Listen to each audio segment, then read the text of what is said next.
Julgados e comentados. A jurisprudência sob a ótica do Ministério Público. Uma produção Ministério Público do Paraná.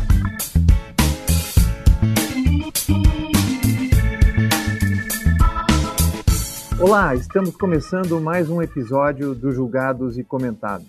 Eu sou Eduardo Cambi e hoje abordaremos sobre as intervenções da Corte Interamericana de Direitos Humanos e o direito de acesso à água.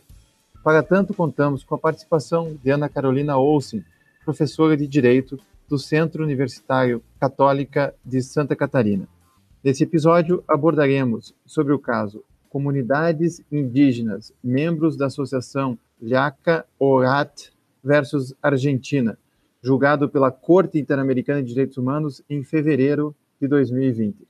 No caso em questão, o Estado argentino foi condenado por violação ao direito à propriedade das comunidades indígenas, não fornecendo segurança jurídica e permitindo que fosse mantida a presença de colonos em seus territórios. Tais violações acarretaram em agressões à identidade cultural dos povos e dificuldades no acesso a alimentos e à água. Como o julgamento da Corte Interamericana de Direitos Humanos auxilia no estabelecimento de precedentes para uma efetiva garantia de direitos de acesso e manutenção a um ambiente saudável aos povos latino-americanos, é uma questão, dentre outras, que vão ser debatidas neste episódio. Doutora Ana Carolina, seja muito bem-vinda, muito obrigado por ter aceito o convite. Gostaria que nós começássemos perguntando um pouco da sua trajetória profissional e acadêmica e a sua ligação com esse tema dos direitos humanos. Olá, Eduardo Cambi, doutor, um prazer estar aqui, muito obrigada pelo convite. E, de fato, os direitos humanos estiveram presentes na minha formação, mesmo que eu, assim, não tivesse percebido desde a graduação. Eu fiz a minha graduação na Universidade Federal do Paraná e, na época, já busquei habilitação em Direito Público e fiz uma pesquisa sobre a liberdade de locomoção e a instituição dos pedágios. Mais para frente, eu fiz mestrado também na Federal do Paraná e o tema da minha dissertação de mestrado era a efetividade dos direitos fundamentais sociais frente à reserva do possível. A partir daí, eu já trabalhei como professora em diversas universidades, no Centro Universitário OPET, me mudei para Joaçaba, trabalhei numa universidade lá, depois para Joinville e, atualmente, tenho me devotado ao tema dos direitos humanos em função do meu doutorado. Quando eu fui fazer o doutorado na PUC Paraná, eu já buscava o tema dos direitos humanos, tive uma breve orientação da professora Flávia Piovesan e buscava justamente uma maior interligação do direito brasileiro aos sistemas de direitos humanos. Do doutorado para cá, esse tem sido um tema, que tem sido frequentado por mim praticamente todos os dias. É meu tema de mesa de cabeceira, digamos assim. Ana, então vamos começar com aquilo que é mais básico, porque a gente tem nossos espectadores são de vários tipos de conhecimento, desde o do estudante ou do leigo mesmo, até professores, juristas. Vamos começar explicando o que é o Sistema Interamericano de Direitos Humanos, qual é o papel da Corte Interamericana de Direitos Humanos e de que forma o Brasil se vincula a esse sistema. Pois bem, o Sistema Interamericano de Direitos Humanos foi criado pela Convenção Americana de Direitos Humanos, que é um tratado de 1967, ao qual o Brasil aderiu em 1992. Então, o Brasil só passa a ser um personagem desse sistema a partir de 1992.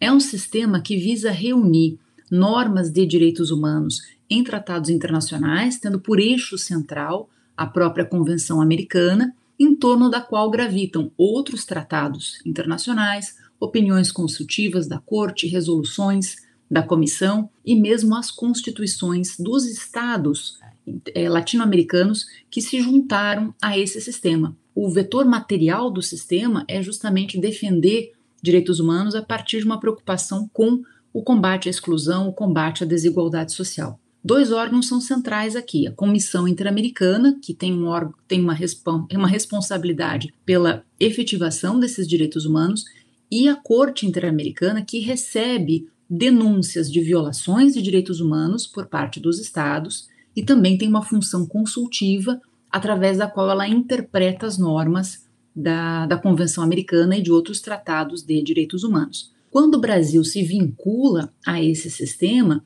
ele passa a ter o seu direito também vinculado a esse direito comum interamericano. E isso em função muito da nossa própria Constituição, que a partir do parágrafo 2º do artigo 5º promoveu essa abertura, né? O Constituinte brasileiro já disse que os direitos fundamentais que estavam na Constituição não negligenciavam, não impediam outros que viessem de tratados dos quais o Brasil faz parte. Em 1998, o Brasil reconheceu a jurisdição contenciosa da Corte Interamericana. E isso significa que o Brasil admite ser julgado enquanto Estado por esta Corte Interamericana em caso de violação de direitos humanos. Diante dessa situação, uma sentença produzida pela Corte Interamericana implica para o Brasil o dever de adotar medidas para remediar e compensar as violações de direitos, bem como evitar que esses direitos continuem sendo violados. Já em sentenças que tocam outros estados, ou seja, de casos dos quais o Brasil não faz parte, essas sentenças representam para o Brasil uma jurisprudência que deve ser considerada pelos nossos tribunais, que serve de fundamento para todos os operadores do direito, porque são precedentes desse direito comum interamericano a respeito de direitos humanos. Ana, vamos explicar então este caso, o Llaca Honorat, Nossa Terra versus Argentina. Conta um pouquinho desse caso e por que você escolheu logo esse caso para tratar nos julgados e comentados. Bom, esse caso é um caso que foi julgado um pouquinho antes, né, da pandemia realmente tocar mais a fundo todo o continente latino-americano, e ele se tornou especialmente importante por tratar de direitos humanos que são fundamentais para a sobrevivência e mesmo para a proteção desses povos diante da própria pandemia da Covid-19. É um caso julgado em fevereiro de 2020 que trata da violação da propriedade comunitária de 132 comunidades indígenas que vivem na Argentina, vivem na região do território da Argentina em que ele se conecta com a Bolívia e com o Chile, então mais ao noroeste do território. E é um território bastante seco, um território bastante árido, razão pela qual é importante nós lembrarmos que, nesse caso, o papel da água potável foi essencial. Essas comunidades, elas viviam nesse território desde 1629. E de lá para cá, especialmente a partir do século XX, foram sofrendo gradativas e progressivas invasões de terra por comunidades que a sentença chama de comunidades crioulas, que na verdade são os descendentes, né, dos europeus que passaram a nascer e viver no território argentino. E essas comunidades crioulas que foram se instaurando, foram colocando cercas, foram devastando o meio ambiente para fazer criação de gado extensivo. Isso implicou uma poluição não só do meio ambiente no sentido das matas, mas também especialmente dos cursos de água, e isso foi comprometendo a saúde, foi comprometendo o acesso à alimentação e implicando um prejuízo para a identidade cultural daquele povo. Basta a gente imaginar que esses povos estavam tradicionalmente acostumados à caça e à coleta, e essas práticas ficaram inviabilizadas em função da fragmentação do seu território pelas práticas, né, desses grupos colonos ou desses grupos crioulos. Em 1991, eles propuseram efetivamente uma ação judicial a fim de conseguir um título de propriedade comunitária daquela sua terra, o reconhecimento efetivo da sua terra. Só a partir de 2007 que o Estado da Argentina começou a articular, do ponto de vista dialógico, uma solução com as comunidades crioulas e as comunidades indígenas. E isso foi gerando, né, o reconhecimento de pequenas porções de terra, mas isso não resolvia o problema, porque essas terras reconhecidas de forma isolada impediam que todas as 132 comunidades praticassem os atos que formavam a sua identidade cultural de coleta, de caça e assim por diante. Então, as cercas, né, a presença do gado, a presença desses povos não indígenas gerou um prejuízo excessivo, um prejuízo grave que causou a morte, inclusive, de milhares dessas pessoas ao longo desses anos. Então, até 2021, digamos assim, né, quando nós estamos agora, essa situação ainda não está resolvida. Nós já estamos com um ano da sentença e nós começamos a perceber alguns encaminhamentos por parte do Estado argentino, mas o prejuízo que essa comunidade sofreu foi muito grande. E chama atenção o fato de a preocupação da Corte Interamericana ter se dirigido ao reconhecimento do direito à alimentação e do direito à água potável, que são especialmente importantes no momento que o Brasil vive hoje.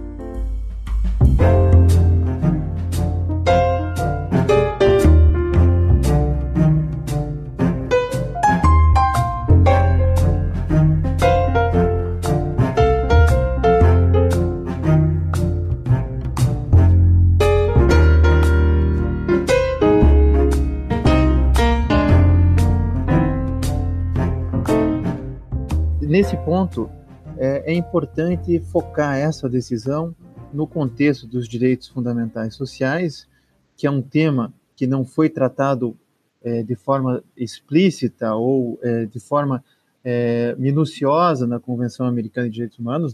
Não obstante, temos logo em seguida o protocolo adicional à Convenção Americana sobre Direitos Humanos em matérias de direitos econômicos, sociais e culturais, né, o Protocolo de São Salvador, mas é um destaque nessa decisão justamente o reconhecimento da relevância do direito à alimentação e à água potável. Em que sentido este caso representa uma expansão ou melhor, uma interpretação desses direitos fundamentais e por que isso é relevante nesse momento que nós estamos vivendo? Pois é, como você percebeu, Eduardo Campbell, de fato a Convenção Americana ela não enumera direitos econômicos, sociais e culturais, mas ela deixa uma brecha importantíssima no artigo 26, que afirma, textualmente, abro aspas, que os Estados devem adotar medidas para conseguir progressivamente a plena efetividade dos direitos que decorrem de normas econômicas, sociais, sobre educação, ciência e cultura constantes da Carta da Organização dos Estados Americanos.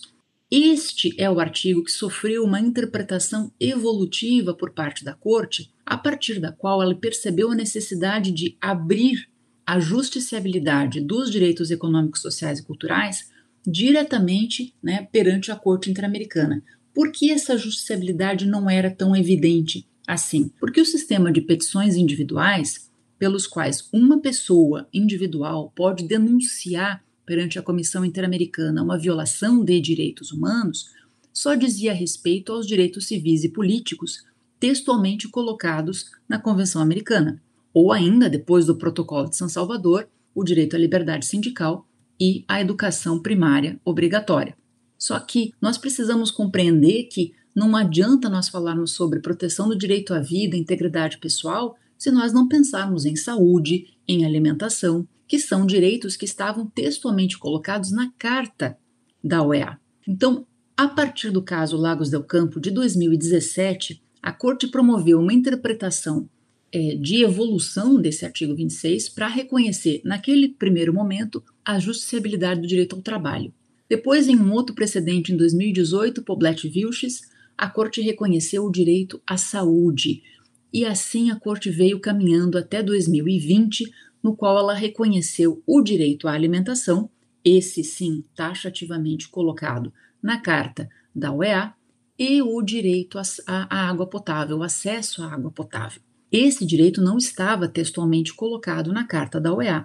Porém, a Corte desenvolve toda uma argumentação a partir não só da interdependência dos direitos humanos, que ela coloca na opinião consultiva número 23, que é a opinião consultiva que trata da proteção ao meio ambiente, e lá ela afirma que a proteção ao meio ambiente implica a proteção da saúde, a proteção do acesso à alimentação e do acesso à água potável, mas também de uma série de decisões do Comitê Internacional de Direitos Econômicos, Sociais e Culturais da ONU, que tem resoluções, inclusive, que delimitam qual que seria o conteúdo desse direito à água potável, que implica o acesso à água potável, a qualidade da água potável, a impossibilidade de se discriminar a disponibilidade da água potável. Então, a Corte aqui ela inova porque ela não só traz uma fundamentação do sistema global, ao qual ela agrega a decisão, mas ela também abre o reconhecimento de um direito que não estava colocado textualmente no sistema interamericano, mas que é uma condição sine qua non para se afirmar o direito à vida, o direito à saúde e mesmo o direito à alimentação. Ana, nós aqui no direito constitucional há um debate intenso sobre a questão do ativismo judicial, porque os direitos fundamentais sociais eles dependem de políticas públicas e o Supremo Tribunal Federal, a partir de diversos casos, principalmente na educação infantil, o ministro Celso de Mello construiu uma jurisprudência sobre o controle judicial de políticas públicas. Hoje, talvez esse tema possa ser pensado a partir do sistema interamericano. Então, eu gostaria que você contextualizasse essa preocupação com a Corte Interamericana de Direitos Humanos, se é uma posição ativista, e, ao mesmo tempo, trouxesse essas questões, como as medidas de não repetição e os processos estruturais, que é um tema que permeia também a jurisprudência da Corte Interamericana. Veja, por exemplo, a questão, o primeiro caso que o Brasil foi condenado, Ximenes Lopes, já se pensou numa reforma das instituições psiquiátricas em relação ao estado de coisas inconvencional do sistema carcerário e outros temas. São decisões que impõem medidas de não repetição e que têm um cunho estrutural. Então, eu gostaria que você contextualizasse esta percepção que nós já tivemos aqui na jurisprudência do STF no âmbito interamericano. Perfeito. É importante ressaltar, antes de mais nada, que a Corte Interamericana ela está sempre muito atenta ao direito constitucional de cada Estado. No caso Yaca Ronat, ela percebeu que a própria Constituição da Argentina reconhecia o direito à água e o direito à água não propriamente, mas o direito à alimentação a partir da acomodação no sistema constitucional argentino dos tratados internacionais que versavam sobre esse direito. Então, a Corte Interamericana, nesse caso, buscou alavancar os próprios compromissos constitucionais do Estado argentino, de modo a tornar efetivo o texto constitucional argentino. Então, ela não só aplicou o direito interamericano, como ela procurou também impulsionar o direito constitucional. E isso é extremamente valioso, porque, na verdade, a gente percebe uma Corte Interamericana fortalecendo o direito constitucional de cada Estado. Agora, quando a Corte toma medidas a fim de tornar efetivos os direitos humanos, ela pode, sofrer essa acusação de ser uma Corte ativista, e é preciso contextualizar o que significa esse ativismo. No caso da Corte Interamericana, o ativismo está normalmente relacionado a duas dimensões. Primeiro, a interpretação evolutiva que a Corte Interamericana faz a partir das normas da Convenção Americana. Então, ela, retira o máximo de suco possível dessas normas interamericanas a fim de construir sentidos e mesmo construir o reconhecimento de novos direitos humanos. Isso aconteceu agora com o direito à água potável, já tinha acontecido antes com o reconhecimento do direito à verdade, nos casos envolvendo as ditaduras latino-americanas, a proibição das autoanistias. Nenhum desses institutos está taxativamente colocado na Convenção Americana. Então, ela integra essas lacunas e faz evoluir a construção dos direitos humanos. Lembrando aqui da Hannah Arendt, que os direitos humanos são construídos. É claro que, nesse caso, é interessante a gente pensar que, em 1945, toda a luta que existia era para a positivação dos direitos humanos. Essa era a grande disputa dos povos, era justamente afirmar e garantir a positivação desses direitos. Só que essa positivação não pode ser uma porta de fechada, ela não pode impedir a evolução desses direitos. Agora a gente quer ir além do que está positivado, e esse processo de construção continua. No caso da Corte Interamericana, essa interpretação evolutiva ela não é unânime. Olha que interessante. Os próprios juízes da Corte Interamericana, mais propriamente o juiz colombiano Sierra Porto e o chileno Villagrossi, costumam marcar suas opiniões contrárias a essa interpretação evolutiva em votos dissidentes. Então, nós temos hoje em dia uma posição majoritária da Corte, mas não unânime. No caso Yaca Ronat, inclusive, o juiz uruguaio Pérez Manrique manifestou uma opinião também mais restritiva em relação a esse reconhecimento. A outra dimensão do ativismo está nesse papel transformador da Corte Interamericana, que é uma preocupação inequívoca de efetivar os direitos humanos, a partir do princípio mesmo da efetividade, com o maior grau possível. Então, isso implica um comportamento estratégico da Corte. Ela aproveita cada caso que chega ao seu conhecimento para identificar as mazelas estruturais, as dificuldades que cada Estado tem para realizar direitos humanos e que geram, em razão disso, exclusão, desigualdade, violência. Então, a partir desse compromisso, ela adota medidas, muitas vezes em litígios estruturais, que visam ir muito além da obrigação de pagar uma indenização para a vítima da violação do direito, mas visa tocar justamente essas causas que estão encobertas muitas vezes por burocracia, por falta de vontade política e que impedem a produção de violação de direitos humanos. A gente sabe que os estados que recebem essas decisões muitas vezes vêm com muito mais facilidade a obrigação de pagar uma indenização do que efetivamente incorporar, a necessidade de adotar medidas de caráter estratégico, ou seja, dialogar com a corte naquele momento do cumprimento de sentença, para que todos os atores estatais que estão envolvidos, e que devem, portanto, adotar medidas para realizar esse direito, se envolvam e se comprometam. E aqui a gente está falando de mudança legislativa, que a gente sabe que dá trabalho, a gente está falando de políticas públicas que precisam não só ser elaboradas democraticamente, como controladas, averiguadas para ver se estão surtindo efeito, e mesmo treinamento de pessoal, como no caso Ximenes Lopes, por exemplo, toda uma preocupação com o treinamento dos agentes de saúde que lidam com pessoas com deficiência mental ou com dificuldades dessa seara.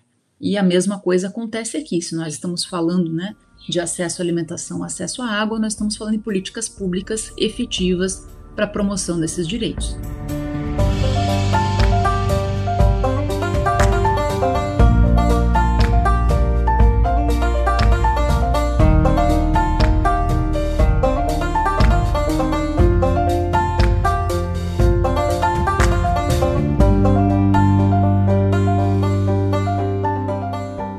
Ana, mas o nosso ouvinte mais crítico poderia pensar assim, mas poxa, esse é um caso que envolve a Argentina, por que nós estamos falando disso, E é um caso anterior à pandemia, Vamos trazer isso então para o Brasil.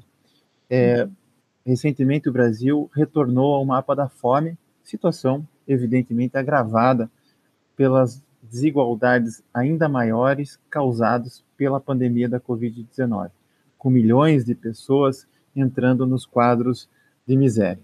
A OAB chegou até a mover uma ação perante o Supremo Tribunal Federal cobrando providências do Estado brasileiro. Então, em que medida o caso Lhaca Honorati pode influenciar a jurisdição brasileira, o STF, a respeito desse tema, considerando que foi a Argentina que foi condenada e não o Brasil, neste caso envolvendo direito à alimentação e água potável?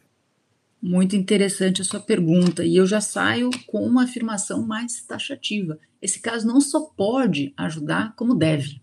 E por que deve?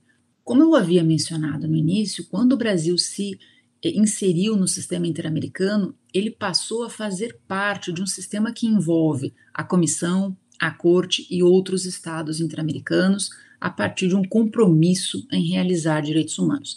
Esse é o compromisso que move essa integração de estados, de tribunais, de agentes públicos e mesmo de sociedades a fim de realizar esses direitos. Mais propriamente, a sentença em si, ela é produzida gerando, digamos, um precedente interamericano que, por força de um diálogo judicial, ou seja, uma troca de argumentos entre a Corte Interamericana e as cortes constitucionais, pode gerar uma efetivação no plano nacional desses direitos. Quando eu digo diálogo judicial, eu estou efetivamente mencionando a hipótese de troca argumentativa em que nem sempre todo o conteúdo de uma sentença interamericana vai ser aplicado, como subsunção aos casos brasileiros.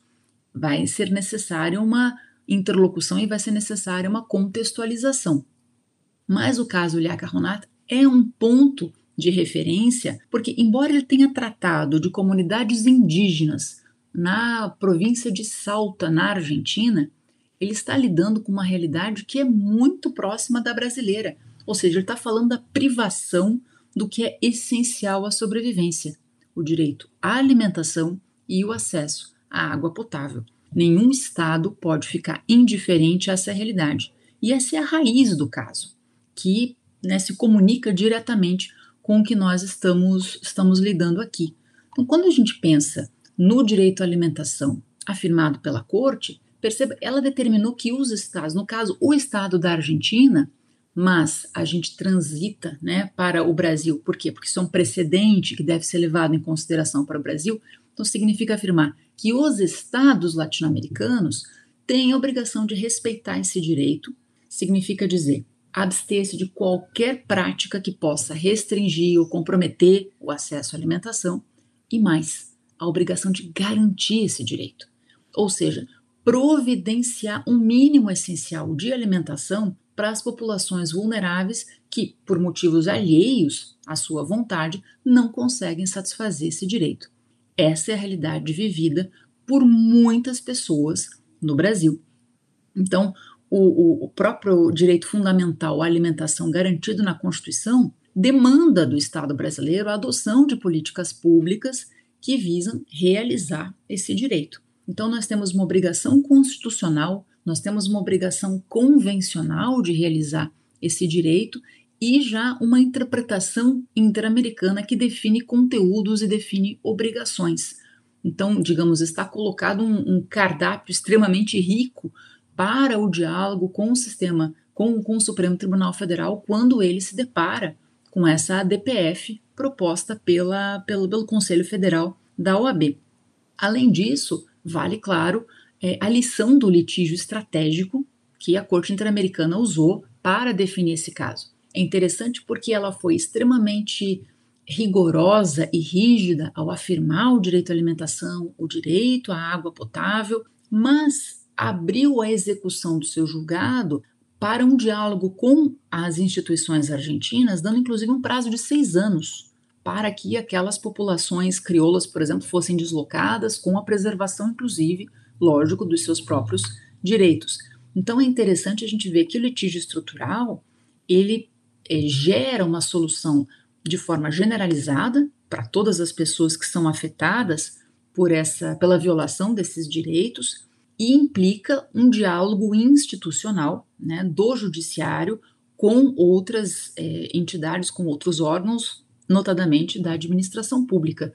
E isso tira um pouco aquele peso do Supremo Tribunal Federal de ser o único responsável pela definição do caso, e não pode ser ele o definidor de políticas públicas também, né? É claro que isso, se você me permite afirmar, implica um risco, né, que é o risco da nossa conjuntura política atual. Nós, infelizmente, não temos encontrado nos órgãos da administração pública atores dispostos a esse diálogo institucional e, de fato, comprometidos em criar planos de ação e participar do processo a fim de encontrar e construir uma solução. Um caso que a gente percebe é o caso da DPF 709, né, que tratava justamente da proteção dos povos indígenas em face da contaminação com a Covid. Todavia, a fome é uma causa que chama atenção, inclusive do ponto de vista midiático. E nós estamos nos aproximando das eleições de 2022. Então, fazendo uma análise profundamente pragmática, me parece que talvez seja o momento de investir num litígio estrutural, porque os órgãos da administração pública podem estar mais dispostos a dialogar e mais dispostos a mostrar resultado, levando em consideração o impacto social, né, de nós termos duplicado aí o mapa da fome só em 2 anos. Outro tema que vai na esteira contemporânea é a nossa crise hídrica, a nossa crise energética, né? O Brasil enfrenta essa crise em meio a denúncias de devastação ambiental. Em que medida essa decisão, essa sentença da Corte Interamericana de Direitos Humanos pode apontar caminhos para o Brasil na defesa do direito fundamental à água potável, o direito fundamental à água? Essa sentença ela é muito rica na medida em que ela acusa a interligação, a interdependência entre a proteção do meio ambiente e o acesso à água potável e o acesso à água. Nós sabemos que a crise hídrica, né, histórica, da qual nós fazemos parte, que nós estamos sofrendo atualmente, é resultado do aquecimento global, é resultado da contínua devastação do meio ambiente. Então, o caso Liaca-Runata atesta a responsabilidade do Estado, num primeiro momento, com a própria preservação do meio ambiente, que é um tema que vem sendo, debatido, inclusive, é fruto de uma arguição de descumprimento de preceito fundamental também perante o Supremo Tribunal Federal, que é a DPF 708, que trata da paralisação dos investimentos do Brasil no Fundo Clima, do desmonte das ações de proteção ambiental pelo governo atual. Então, nós já temos, inclusive, a judicialização dessa desproteção e dessa devastação do meio ambiente aqui no Brasil. E no que diz respeito à proteção dos povos indígenas, aqui fazendo uma relação com a DPF 709, essa sentença, Liaca-Runata, afirma textualmente que a preservação dos territórios indígenas está ligada à preservação do meio ambiente. Ou seja, garantir a proteção dos povos indígenas às suas terras ancestrais é uma forma de preservar o meio ambiente, é uma forma de proteger, o meio ambiente saudável, os recursos hídricos, as matas e assim por diante. Um outro aspecto interessante que essa sentença pode contribuir, para a análise de casos no Brasil é a discussão sobre o marco temporal. Aqui abrindo um parênteses, porque o marco temporal está em discussão no Supremo Tribunal Federal e discute justamente o reconhecimento de terras ancestrais aos povos que estariam lá antes da promulgação da Constituição em 1988. Note que esse caso, Liaca-Runata, afirma a ocupação de terras desde o século XVII e que foram sofrendo turbação desde o início do século XX. Então aqui a gente já tem também um precedente interamericano, digamos assim, que seria contrário à ideia do marco temporal. Mas, pensando mais especialmente no acesso à água potável, a gente sabe que a crise hídrica que o Brasil sofre hoje impacta também o problema da geração de energia. A gente tem o problema do acesso à água potável, em algumas cidades nós já temos racionamento, Curitiba é uma delas, então nós já temos a população sendo diretamente impactada no uso doméstico e no uso pessoal da água potável e também impactada no setor de energia, levando em consideração que a matriz energética do Brasil é essencialmente de produção das hidrelétricas. Então, também aqui a gente tem uma preocupação novamente com a proteção ambiental, que remonta ao caso Liaca-Runata. Afinal de contas, a gente está fazendo uma opção, ao que parece, pelas termoelétricas, e a gente não sabe até que ponto isso não pode agravar a devastação ambiental ou agravar a emissão de gases poluentes que vão gerar mais aquecimento global e, quem sabe, a gente não consegue sair dessa crise hídrica, Então, a sentença Liaca-Runata, ela tem várias perspectivas que podem contribuir para temas que tocam a realidade brasileira muito de perto, sempre reforçando que não houve, de fato, uma condenação do Brasil, houve uma condenação da Argentina, mas que estabeleceu conteúdos jurídicos que, por força da vinculação do Brasil ao sistema interamericano, devem ser consideradas pelos juízes, pelos operadores do direito aqui no Brasil.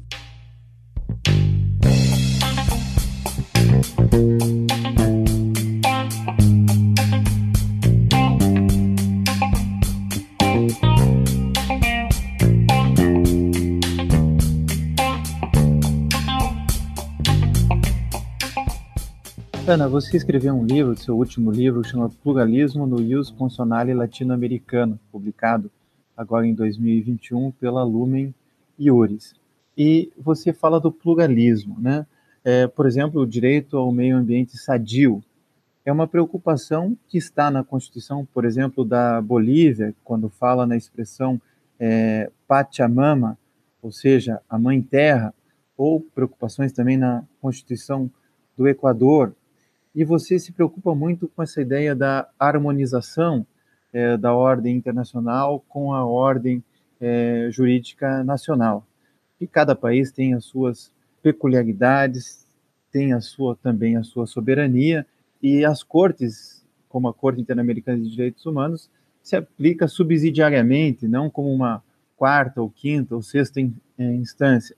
Então, eu gostaria que você dissesse para nós como se faz essa harmonização, em que medida o nosso direito influencia o sistema interamericano ou o direito da Bolívia, da Colômbia, da Argentina ou dos outros países latino-americanos podem ser úteis na proteção dos direitos humanos, na construção de um mínimo existencial, enfim, na redução das desigualdades que são características da América Latina, que é a região mais desigual e violenta do mundo.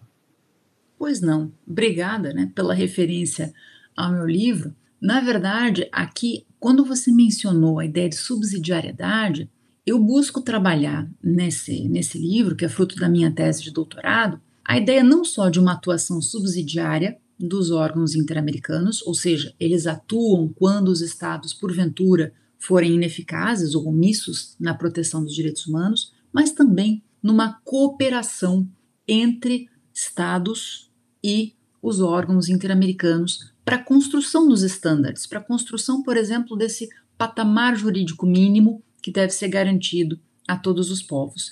E como que essa cooperação pode funcionar? Ela pode funcionar especialmente, não só, mas especialmente a partir do diálogo judicial. De que forma?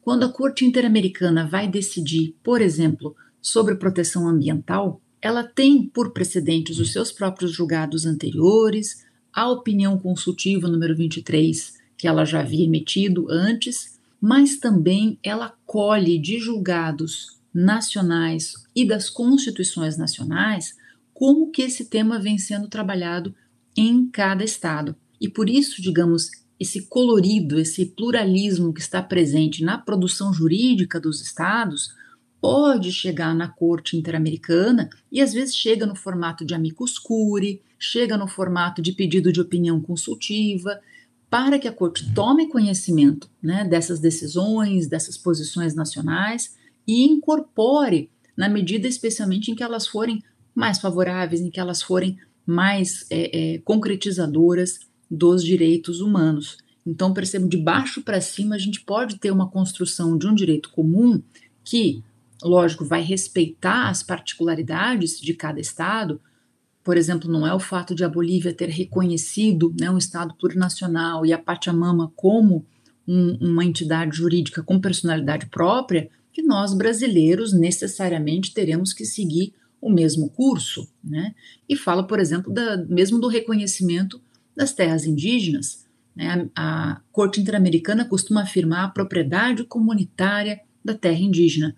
A nossa Constituição não fala em propriedade, quando vai se referir à proteção das terras indígenas, mas resguarda essa proteção, o uso, o gozo, na medida em que ela é essencial para a preservação das tradições e da cultura desses povos. É uma forma diferente de proteger essa identidade cultural, e isso já foi inclusive levado à Corte Interamericana no caso Chucuru, e não houve qualquer repressão da Corte Interamericana à Constituição brasileira e à forma como a Constituição brasileira lida com essa proteção. Agora, se os estados querem ser ouvidos perante a Corte Interamericana, ou seja, que as suas decisões cheguem até o sistema interamericano, eles precisam estar abertos a esse sistema. Significa dizer, as sentenças, os acórdãos precisam aplicar a Convenção Americana, as opiniões consultivas, precisam estar abertas a esse sistema, de modo que, digamos, a linguagem a partir da qual esse diálogo aconteça seja uma linguagem comum. Se um Estado se fecha a partir de uma concepção de soberania mais retrógrada, dentro do meu território, posso estabelecer todas as normas que eu entender cabíveis, não é um Estado propício ao diálogo, não é um Estado que quer dialogar com o sistema interamericano. Então, as posições adotadas por esse Estado dificilmente serão ouvidas também pelo sistema interamericano. O diálogo judicial é uma troca argumentativa. A gente sabe que a Corte Interamericana tem se aberto mais ao conhecimento das decisões dos acórdãos, das constituições latino-americanas. Progressivamente também cabe às constituições, à produção jurídica nacional e, em especial, a atuação das cortes constitucionais nacionais estarem dispostas a buscar no sistema interamericano, buscar nesse corpo jurídico comum boas influências para solucionar os seus problemas. Na medida em que esses argumentos vão sendo trocados, a gente percebe uma cooperação mais do que meramente uma subsidiariedade, e com isso a gente percebe a construção de estándares que são mais legítimos e, digamos, mais antenados com a realidade de cada estado. Para finalizar, Ana, terminando falando sobre o constitucionalismo transformador novamente, a gente muitas vezes percebe que as decisões da Corte Interamericana de Direitos Humanos são citadas como uma referência de direito comparado, porque não se reconhece essas decisões como parte de um sistema do que o Estado brasileiro é parte. Então, quais seriam os caminhos que você apontaria para que a gente torne o direito internacional de direitos humanos mais próximo, o controle de convencionalidade uma realidade e esse diálogo entre jurisdições algo mais factível, mais presente no dia a dia dos operadores jurídicos? Esse é um grande desafio, né?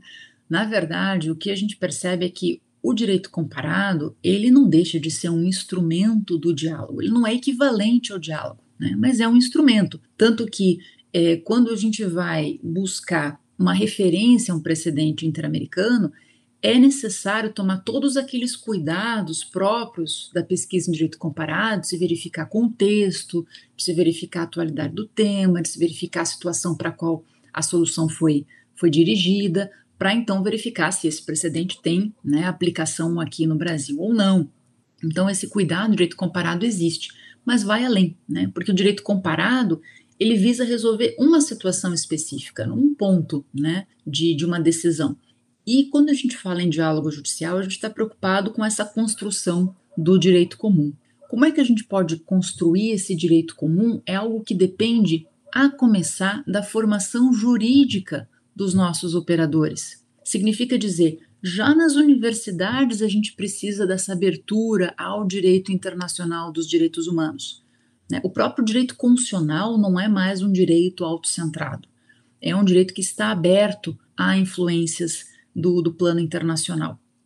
Então, mesmo na formação desses, né, de quem será advogado, quem será promotor, quem será procurador, quem será juiz, a gente tem uma preocupação muito grande. Mas não só nas universidades está o peso, ou seja, a gente sabe que todo aquele que lida com o direito permanece em constante processo de atualização, em constante processo de aperfeiçoamento, assim como o direito, né, que evolui a cada momento, e de repente a gente dormia em 2020 sem saber que em 2019 que o direito à água potável era direito humano, em 2020 a gente percebe essa afirmação. Então isso exige também de todos nós uma constante atualização a partir de uma preocupação central em tornar esses direitos efetivos.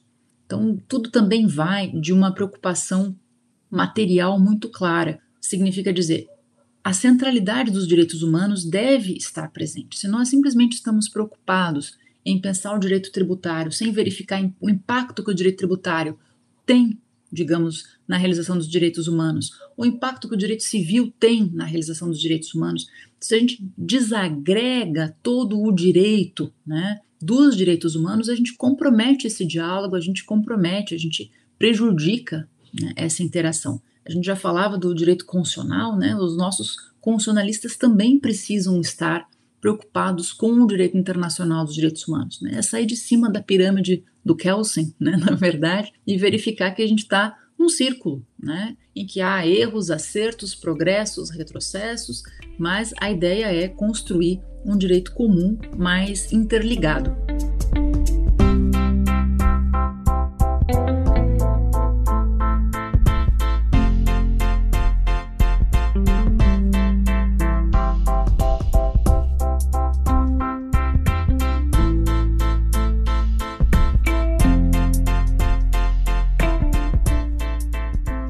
Professora Ana Carolina, quero agradecer muitíssimo por você estar aqui conosco, compartilhando seus conhecimentos e nos ensinando um pouco mais do direito internacional dos direitos humanos. Muito obrigado por estar conosco.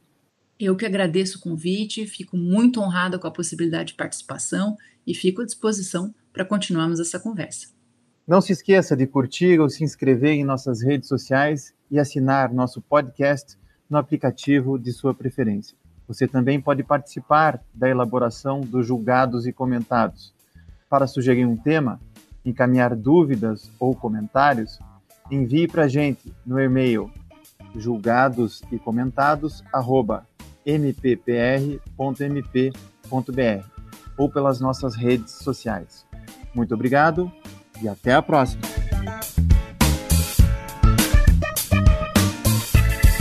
Uma produção Ministério Público do Paraná.